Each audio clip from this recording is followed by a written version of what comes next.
Bagyong bagyo mga mi, pero eto kami at magpapavaccine nga itong si Chloe. Kung bakit ba naman kasi kung kailan laging umuulan, doon talaga natatapat yung vaccine day niya. Pero bago yon mga mi, nung umaga nito, eto at nag-iiyak nga tong si Chloe dahil naliligo yung mga ate niya tapos siya hindi. Nga naman nung sinabihan ko nga sila ate Ayesha na isama na nila si Chloe, eto nagmamadali nga silang umalis. Tapos nung matagal nang malakas yung ulan, hinahanap ko sila. At nako, napakatagal umuwi. Nakailang ikot na si Papa dito sa may village namin pero hindi sila makita. Ayun naman pala, nasa court. Kaya naman ayan, pinagalitan ko nga sila dahil syempre dapat alam nila kung anong oras sila dapat umuwi kapag alam nilang medyo matagal na sila. At ayan nga, nagpapaliwanag ang aming ate. Tapos pinagmamalaki niya nga sa akin na tinanggalan niya daw ng tali si Chloe doon sa may court habang naglalaro sila. At very good nga daw tong si Chloe dahil hindi nga daw siya lumalayo, lagi lang siyang sumusunod sa ate. After mapaliguan, eto nagdadrama pa si Chloe dahil gusto niya pa rin maligo sa ulan. Nung bandang gabi na mga mi, medyo humupa na daw yung mga daanan, kaya naman naisipan na namin na ilabas si Chloe para pa-vaccinean. Ang buong akala kasi talaga namin mga mi, bawal ma-delay yung kanyang vaccine. Last vaccine niya na to mga mi ng kennel cough tapos anti-rabies na tayo. So dahil nga ayaw namin na mag-back to zero ulit kahit bumabagyo nga, ay umalis kami ng bahay para pa-vaccinean si Chloe. Dito sa village namin mga mi, para kaming nasa isla. Charis. Yun bang lahat ng labasan ay bumabaha kaya naman nai-stranded ka talaga sa loob at hindi mo alam kung makakauwi ka pa pag lumabas ka. Mabuti na lang nagbukas na nga yung gate dito sa may school nila ate Ayesha kaya naman nakakapaglabas-pasok na kami. Kaya lang pagdating nga dito sa may bandang highway ay sobrang traffic na. Tapos sarado na yung pet clinic na pinupuntahan namin. Mabuti na lang talaga at meron kaming nakitang bukas pa sa malapit para naman hindi na rin masayang yung alis namin. Medyo malayo lang yung na-parkingan namin, dito na kami sa may bandang loob kaya naman eto binuhat na lang ni Papa si Chloe at nilagyan na lang namin ng kapote. Aba, napagod talaga ng husto si Papa dyan dahil nga ilang kilos na si Chloe tapos malayo pa yung inilakad niya. Tapos may pagdating namin sa vet, pwede naman daw palang ma-delay yung vaccine niya kahit ilang araw. Diyos ko. Mga naunang vaccine daw kasi talaga yung hindi pwedeng ma-delay. Pero since kennel cough naman na siya, pwede naman daw pagpaliban muna yon lalo na sa mga ganitong panahon. Pero okay na rin mi, at least isang vaccine na lang talaga, anti-rabies na lang, graduate na tong si Chloe at pagagalain ko na. Charis. Nung pauwi na kami mga mi, eto tumataas na naman yung tubig. Wala pa rin kasi talagang tigil yung pag-ulan.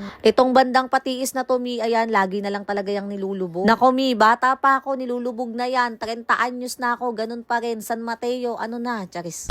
Nung pauwi na kami, nararamdaman ni ate Ayesha na parang susuka na si Chloe kaya ayan, nilagay na namin siya sa may bandang bintana. Mabuti na lang, hindi ganun kalakas yung ulan nito kaya naman nakakasilip si Chloe dahil nga bawal siyang mabasa. Pag uwi sa bahay, eto, napagod nga yung aming Chloe kaya naman iyan, naghiga siya agad. Tapos naalala ko, meron pala akong biniling hair clip para kay Chloe. May nakita kasi akong golden sa black app na naka-hair clip din at ayun, nagandahan nga ako kaya naman eto, binilan ko rin si Chloe. O siya mga mi, hanggang dito na lang muna. Thank you, thank you.